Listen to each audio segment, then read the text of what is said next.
after college, I moved to San Francisco to work at a hospital in the Bay Area and had Yosemite as my backyard then, and started making weekend trips out there as much as possible, and trying to learn the ropes and get so that I was less afraid of those gigantic towering walls that hover over the valley. So, um, and I was out there one weekend with a friend of mine that I'd gone to high school with, who had actually moved to the Bay Area too. He is a perfect partner, someone I'd known for a long time, to be trying to push our limits on, 5'6", 5'7", 5'8" in Yosemite. And we were going really big that day. We were on this 5'9" called Super Slide, 5 pitches long, I think it is. And the crux pitch is the very last one. It's 5'9". I'd been really proud. I'd led the 5'6". It was probably one of my first leads in Yosemite. I was terrified. And I bring up my partner, Brian, and he looks up at the next pitch and looks back down at me. And he's like, I don't think we should do it. I hear it's not any good.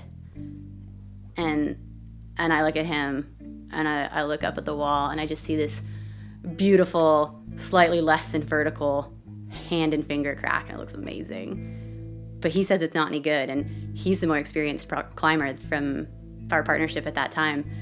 And he said it wasn't any good, so it must not have been. He said it was chossy, that it was going to be kind of sketchy.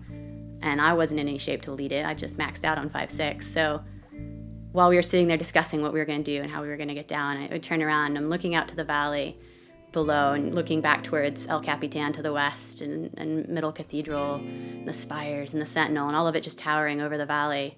And I just felt this sense of disappointment in myself that I had backed away from something that to me looked really alluring, because I was afraid, and I didn't think I was capable.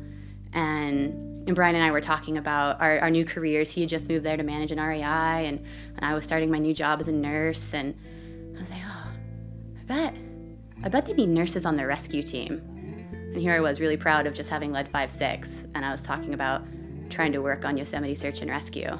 But I spent the next 2 years just doing everything I could to climb as hard and as much as I could. I got wilderness medical certificates and started leading 5'11", 5'12", and applied for YOSAR. And it was from that one day of turning around after backing off of this 5'9" that everything changed and everything opened up for me. It was a total game changer. I got accepted into YOSAR, met an incredible group of people, and just haven't looked back.